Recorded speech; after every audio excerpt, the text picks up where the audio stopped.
Déménagez en toute sérénité avec AGS, spécialiste du déménagement en Outre-mer. Numéro 1 dans les dom-toms, AGS offre des services de qualité. AGS expédie tous vos colis, conteneurs personnalisés ou partagés à des prix compétitifs et prend en charge le transport de votre véhicule depuis sa propre plateforme jusqu'à sa destination. AGS s'occupe de toute la documentation douanière. AGS, le meilleur conseil et le meilleur prix. Demandez votre devis gratuit sur notre site ags-déménagement.com. ags-déménagement.com.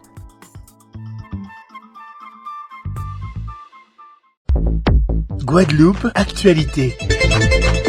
Et on se rend tout de suite à l'école maternelle Édouard Nelson de Morne-à-l'Eau pour une opération de sensibilisation contre les moustiques, une manière de faire de nos tout-petits des acteurs majeurs de la lutte contre ces insectes piqueurs. Ils ont ainsi appris à détecter les sources de prolifération et à comprendre le cycle de reproduction de ces fameux moustiques. Regardez. Alors, j'ai décidé aujourd'hui avec mon service de faire cet atelier auprès des enfants de la maternelle parce que c'est en sensibilisant les enfants qu'on peut sensibiliser les parents. Parce qu'en général, ce sont les enfants qui apportent l'information aux parents pour dire j'ai appris à l'école qu'il ne faut pas avoir de gîte, qu'il ne faut pas avoir de larves autour de la maison parce que ça va nous créer des problèmes de moustiques. Et les enfants, c'est le lien, je dirais, magique pour pouvoir passer l'information aux grands. Il faut mettre de dans quelque chose, ensuite on met des poissons dedans, ensuite les poissons dessus et comme ça les moustiques ne vont pas nous piquer. Ils piquent les gens et ils donnent des maladies aux gens. On a choisi la dengue parce que nous sommes dans une période où le climat, comme vous le voyez, en période de juin-juillet, c'est la période cyclonique. C'est la période où nous avons beaucoup d'humidité, nous avons plus de pluie, alors nous aurons beaucoup plus de gîtes. C'est la période favorable au développement du moustique. Alors c'est la raison pour laquelle aujourd'hui la sensibilisation est portée près des maternelles pour après porter cette information aux primaires et aux grands. Alors parce que mercredi, je vais animer l'atelier avec les agents de la ville qui travaillent dans les écoles et vendredi, ce sont les primaires aussi de l'école de la Serre. Il faut mettre de l'anti-moustique sur soi, protéger tout ce qui peut prendre l'eau et garder l'eau. Mettons au sec le moustique Aedes. Sans eau, ce moustique ne va pas éclore et on pourra l'éradiquer. On va me dire aujourd'hui qu'il y a beaucoup de moustiques. Certes, il y a beaucoup de moustiques parce que nous avons beaucoup de culex. Le culex, c'est le moustique de la végétation qui vit sur les arbres, qui vit sur les feuilles, qui vit dans la végétation, mais qui est qu'un nuisant. C'est un nuisant. Il va nous piquer, il va nous gratter, mais il ne va pas nous rendre malades, nous donner la dengue, nous donner le zika, nous donner le chikungunya. Dites-vous bien que le seul moustique qui transmet le virus de la dengue et du chikungunya, c'est l'Aedes aegypti. Il faut protéger l'eau pour pas qu'ils font des bébés et aussi il faut nettoyer les plantes et mettre de l'anti-moustique et des vêtements clairs. Et on enchaîne avec cette réunion autour des risques naturels à Trois-Rivières. Avec une saison cyclonique active annoncée, il est toujours bon de se mettre à jour sur ce type de phénomène, mais pas que. Les tremblements de terre et autres catastrophes ont aussi été abordés par Christian Anténor à Bazac. Le reste en images. 9 mars 1908. Nous savons donc que la Guadeloupe est dans la Caraïbe et que la Caraïbe est vraiment une zone de tous les dangers puisque on peut avoir tous les risques majeurs, donc cyclone, tremblement de terre et tout le reste.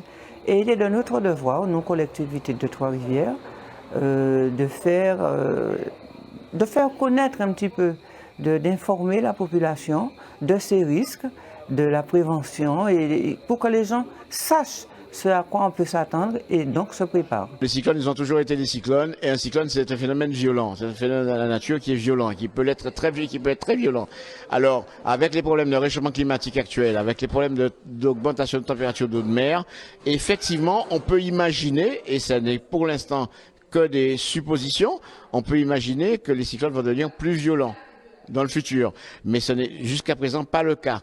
Dans la base de données que nous avons depuis 1851 jusqu'à aujourd'hui 2024, on n'a pas de phénomène plus violent qu'avant. Fiona nous interpelle puisque parfois, lorsque les cyclones ne passent pas depuis quelques années, on a tendance à oublier que ces risques-là existent. Tout le monde était invité aujourd'hui, puisque bon, M. Anthony Rabazac est là pour tout le monde, mais c'est possible aussi puisque nous avons cette politique de proximité et de porter l'information. Donc c'est vrai que lorsqu'on est dans les quartiers aussi, on en parle et je crois que toute la population doit être sensibilisée. Un reportage de Gérard Loiseau.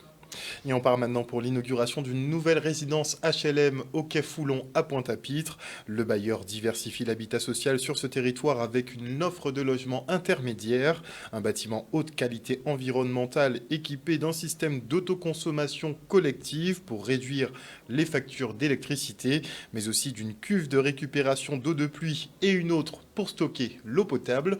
Regardez. Nous sommes très heureux d'être aujourd'hui à l'inauguration, 3 ans après la pose de la première pierre. Aujourd'hui, c'est un grand bonheur puisqu'on arrive au bout d'un long chemin qui nous a conduit effectivement à cette inauguration. Donc c'est la prise de possession par les accédants des 15 logements que nous avons construits. Sont également dans cette résidence présents 5 commerces, dont ce rooftop ici au 5e étage, et 4 boxes de stationnement, puisque le stationnement est aussi une préoccupation des Pointois. C'est un programme en mixité sociale. En fait, c'est de l'accession sociale à la propriété. Donc il y a certains critères, certains plafonds de ressources. Et puis voilà, quoi, les personnes sont accédantes. Elles payent d'abord une redevance et puis après l'appartement leur revient. Ce sont des appartements qui sont faits pour que certaines populations puissent accéder à la propriété, puissent accéder à des logements décents. Et c'est un programme qui participe à la diversification de l'habitat à Pointe-à-Pitre, mais toujours dans le social. La résidence, les toitures sont recouvertes de panneaux photovoltaïques et ça sera une première en Guadeloupe. On est en autoconsommation collective. La production des panneaux photovoltaïques va être comptabilisée en négatif sur le compteur de chacun des accédants. Donc c'est une économie sur la facture EDF d'environ 25 à 30%. On a aussi une cuve de récupération d'eau de pluie. Toutes les chasses d'eau des logements sont alimentées par cette eau de pluie. Donc une économie là aussi sur la facture d'eau. On estime que la chasse d'eau représente entre 30 et 40% de la consommation en eau d'un logement. On a également prévu une cuve de stockage d'eau potable. Donc on a 3000 litres et en cas de coupure, ici, les accédants sont sûrs d'avoir toujours cette réserve à disposition, donc de pouvoir attendre que l'eau soit remise sur le réseau. La reconquête des dents creuses et des logements vacants dans les centres fonciers constitue vraiment le fer de lance de notre politique en matière de maîtrise foncière. Et on a fait vraiment de Pointe-à-Pitre une ville qui est un peu notre laboratoire. Ce sont nos premières acquisitions en 2016. Et on est très content aujourd'hui, très satisfait de voir que finalement, grâce à la contribution à la fois de Terre Caraïbes, des opérateurs sociaux et aussi des opérateurs privés, qu'on va contribuer à reconstruire la ville sur elle-même et on va contribuer vraiment à la revitalisation complète de la ville de Pointe-à-Pitre. Et à Cap Excellence, les élus affinent le schéma de cohérence territoriale qui déterminera l'aménagement de l'agglomération pour les prochaines décennies. On fait le point avec un vice-président, Jacques Bangou. C'est surtout important pour l'ensemble des collectivités qui sont concernées, c'est-à-dire les villes de Pointe-à-Pitre, Bémao et Abîme, et parce qu'il s'agit là de l'organisation de l'aménagement du territoire. C'est dans ce cadre que s'inscrit le SCOT, et on arrive à une phase où on va préparer un document à la fin de cette année qu'on appelle le D2O ou le DO, et c'est un document qui va écrire réellement quelles sont les contraintes qui sont opposables lorsqu'on veut faire du développement en termes de logement, lorsqu'on veut faire du développement en termes d'activités commerciales et économiques, les contraintes qui se posent lorsqu'on veut toucher à du sol, forestier ou agricole, et dans le cadre de ce qu'on appelle la loi ZAN, la loi qui impose le zéro artificialisation nette. Bref, toutes ces contraintes juridiques, elles sont nécessaires pour qu'elles soient comprises par les élus, parce que ce sont les élus qui vont définir les règles qui vont être opposables pendant les années, les décennies à venir, jusqu'à la révision du SCOT, pour justement le développement du territoire. C'est fondamental ce qui se passe en ce moment. Et on passe d'abord du cadre général prescriptif, des orientations qui ont été données dans un document qu'on appelle le PASS. Et là, maintenant, on arrive au concret et il s'agit de faire comprendre aux élus l'importance des décisions qu'ils vont prendre dans les semaines à venir. À la bibliothèque Paul Mado à Bémao, les scolaires de la ville étaient conviés à un échange autour des plantes, une occasion pour l'établissement de mettre en valeur le fonds documentaire caribéen de la faune et de la flore dont il dispose. Regardez. L'objectif, c'est une manifestation que le service des sports organise. Et l'objectif, c'est justement l'inclusion. C'est-à-dire que les personnes en situation d'handicap, déficients, on les met avec les personnes qui sont dites valides. C'est pour ça que vous allez voir les écoles qui sont là aussi pour participer à la fête. Et quand je les vois évoluer, ça me fait d'autant plus plaisir. Je vois qu'ils font du basket.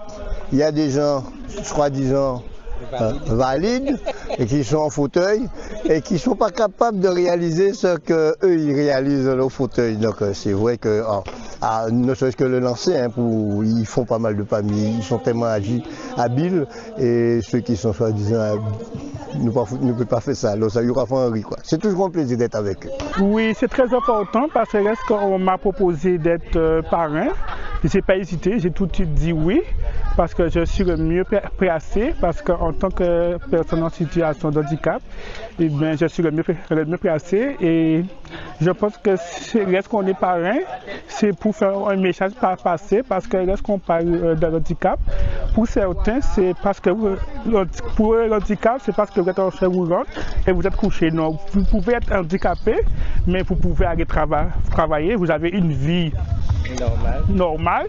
Et c'est vrai que les mentalités commencent à changer, mais ce n'est pas encore tout à fait ça. Et moi, j'aurais aimé que les mentalités changent.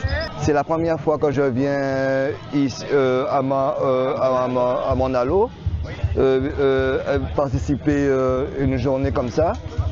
Et je voudrais dire tout, comment ça s'appelle, aux usagers qui sont de handicap, c'est de profiter le maximum et de pas, comment ça s'appelle, il faut pas cacher leur handicap parce que c'est très important. Plus qu'ils vont cacher, plus ils vont pas faire d'efforts. Sous la commune de Morne-à-l'Eau, on essaie de faire un travail en ce sens, identifier un peu toutes les personnes en situation de handicap et faire un travail avec les associations pour qu'on puisse travailler en ce sens, quoi. Et maintenant, nous recevons Zoé Gaillard, co-gérante de la Cabouette AG, qui organise le 2e festival Jeux de société. Bonsoir. Bonsoir. Alors, on s'était déjà vu, effectivement, on en parlait un petit peu avant la présentation. Donc, est-ce que les jeux de société ont toujours le vent en poupe ? Oui, je crois qu'on ne peut pas mieux dire. On ne peut pas mieux dire. Et du coup, on organise, comme justement les jeux ont le vent en poupe, le Cabouette Estival. C'est donc la 2e édition. Festival du jeu de société qui se tient à Bémao le 22 juin de 10h à 22h et qui réunit tous les acteurs du jeu du territoire. Donc ça peut autant être des jeux vidéo, des jeux en bois, ça peut être de la serbacane, du mini-golf, des jeux de société avec des animateurs, des créateurs de jeux locaux. C'est vraiment le jeu dans toute sa diversité. Tous les goûts, tous les âges, et il y a de quoi faire. Vous avez une affection particulière pour un type de jeu ? Alors, j'aime beaucoup les jeux d'ambiance qui réunissent tous les gens et qui font qu'on passe un bon moment en famille ou entre amis. On avait d'ailleurs présenté un jeu de société Made in Guadeloupe, exactement. 100% guadeloupéen. Le Ticosé, me semble-t-il. Non, on a présenté le Ticosé, mais on a présenté celui de Damien Lurel. Oui, exact. On va laisser les téléspectateurs aller se renseigner un petit peu, mais en tout cas, il y a... on va le dire, c'est Fond l'esprit coco, n'est-ce pas? Donc on a vraiment un jeu de société 100% guadeloupéen que vous aviez présenté d'ailleurs lors de la première édition. Donc quoi d'autre? Quoi d'autre? Alors sur place, il y aura de quoi se restaurer, de quoi manger, de quoi boire un verre, de quoi justement... passer du temps en famille ou entre amis, parce qu'il y a aussi des animations pour les enfants, chose qu'il n'y avait pas l'année dernière, qu'on a rajouté cette année. Il y aura aussi des lots à gagner sur l'intégralité de la journée. Avec des Donc les meilleurs. Exactement, ceux qui remporteront le plus de défis par exemple. Voilà, il y a vraiment de quoi s'amuser sur toute la journée le samedi 22. Mais il faut venir avec beaucoup de fair play. Hein. Ah oui, c'est le maître mot. C'est interdit aux mauvais joueurs. Malheureusement, je crois que c'est pas possible d'interdire aux mauvais joueurs. Il y en a toujours. Il y en a toujours quelque part. Il y en a toujours quelque part. On va redonner la date, le lieu et l'heure du rendez-vous. Alors, le samedi 22 juin de 10h à 22h au Jardin de Paco à Bémao. Et on peut retrouver le lien d'inscription directement sur nos réseaux sociaux. Donc, soit Cabouette Stival, soit La Cabouette. Et voilà, c'est à partir de 15 € pour avoir accès illimité toute la journée à toutes les animations, sachant qu'il y a des petits codes de réduction à trouver sur nos réseaux sociaux. Des petits jeux. Voilà, des jeux dans des jeux, sinon ça ne nous représenterait pas. Très clairement. En tout cas, merci beaucoup d'être venu sur ce plateau ce soir pour nous parler donc de ce deuxième festival des jeux de société. Et moi, ce que j'aime particulièrement, c'est un peu les jeux anciens, les jeux en bois aussi. J'adore les jeux en bois. Est-ce que par exemple, tu as un peu Himitsu Bako? Non. Non. On va en discuter. Mais par contre, il y aura quand même des jeux dans temps longtemps dans le festival, en plus de tout le reste, parce qu'il y a quand même plein d'animations différentes. Combien de jeux à peu près? Vous avez compté, recensé? Nous, à la Cabouette, on a plus de 180 jeux de société. Mais alors, avec tous les partenaires qui seront présents sur place, je crois qu'on ne peut plus les compter. Merci beaucoup. Le rendez-vous est donné. Inscription, 15 € la place, et on peut profiter de tous les jeux pendant toute la journée avec la famille. C'est ça. Merci encore. Merci à vous. Et on part maintenant pour une belle journée sport et handicap à Morne-à-l'Eau, une manifestation ouverte aux valides pour tendre vers un peu plus d'inclusion, même si on a quand même du mal. Regardez. C'est une manifestation que nous faisons pour la seconde fois. C'est la ville de Bémao et en particulier la bibliothèque multimédia Paul Mado. Donc l'équipe propose cette manifestation parce que nous avons des passionnés de plantes et nous avons un fonds documentaire qu'il faut faire vivre. Et en tant que médiateur du livre, donc nous proposons de partager les connaissances autour des plantes avec les enfants et avec le public. Choisir de faire un truc aux plantes, déjà c'est mettre en valeur un fonds caribéen qu'on a autour de la faune et de la flore et aussi travailler sur la transmission pour montrer aux jeunes, parce que j'anime actuellement un atelier intergénérationnel, que l'importance des plantes dans notre société guadeloupéenne. Et en fait aussi, il faut savoir qu'au niveau de la politique de la ville, il y a aussi un axe sur tout ce qui est écologie, qui est développement de la biodiversité, etc. Donc c'est pour cela aussi qu'on a travaillé sur le troc aux plantes. Ce matin, nous avons accueilli les scolaires de façon à proposer un atelier pour leur faire connaissance justement avec les plantes de chez nous en particulier. Et nous avons également un petit échange autour de la plantation d'un petit jardin, la naissance d'un petit jardin. Nous avons des jeux autour des plantes, donc un puzzle autour des rimets de rasier, des plantes de chez nous. Dans cet atelier, j'ai décidé d'animer une partie avec les enfants et les adultes sur 3 plantes, à savoir la brisée aux 3 tasses qu'on appelle l'Ipia alba, le dattier, qu'on appelle Sénalata, et l'atoumo qu'on appelle Alpinia zerubé. Ce sont des plantes qui sont entrées dans la pharmacopée française. Alors les 2 premiers en 2005 et la 3e, l'atoumo, en 2013. Donc je voulais justement leur expliquer l'importance de cette entrée dans la pharmacopée française, dans la mesure où avant, nos plantes ne faisaient pas partie. Autrefois, quand on était plus jeune, on voyait nos parents avec des plantes autour, mais on ne savait pas à quoi ça servait. Donc maintenant, on essaie de se réapproprier notre patrimoine, on va dire, végétal. La transmission est importante. Donc nos anciens commencent à partir petit à petit. Donc tous ceux qui peuvent transmettre ces éléments, c'est fondamental. On ne peut pas être plus d'accord avec elle. Et on enchaîne avec l'inauguration du bassin olympique de la piscine intercommunale des Abîmes. Et vous connaissez Aréchalus, pas de nouvel édifice sans éponymie pour un Guadeloupéen. Et c'est Joris Bouchot qui prête son nom cette fois-ci. Il a remporté tout de même 36 médailles nationales au championnat de France de natation et participé à 19 sélections en équipe nationale. Il n'a malheureusement pas pu être présent. Entraînement pour les JO oblige. La ministre des Sports a également annulé sa visite. dissolution oblige. Le reportage.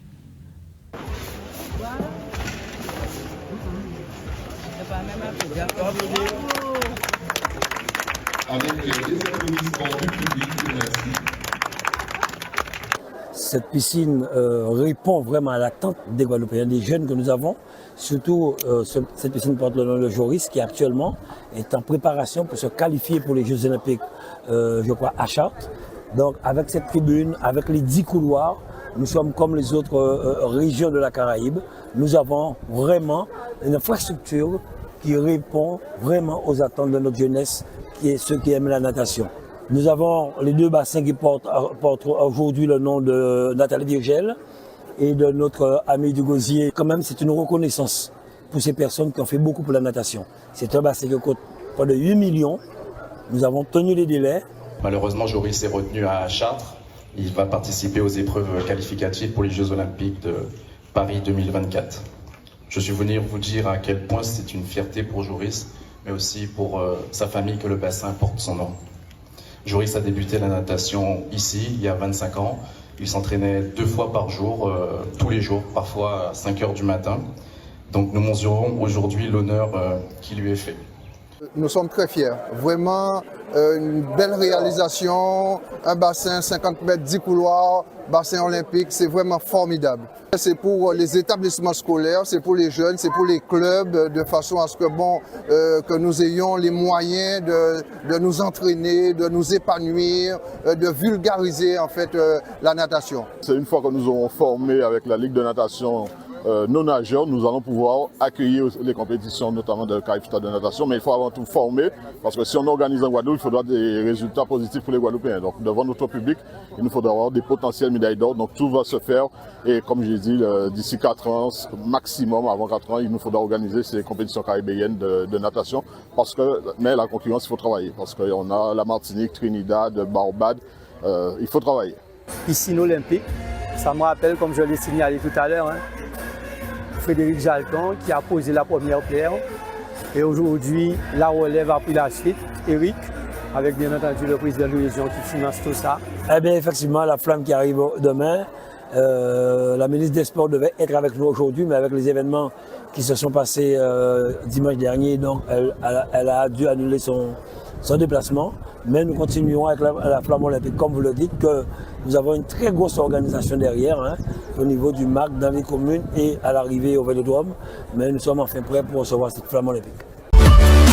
O News Radio sur Outre-mer.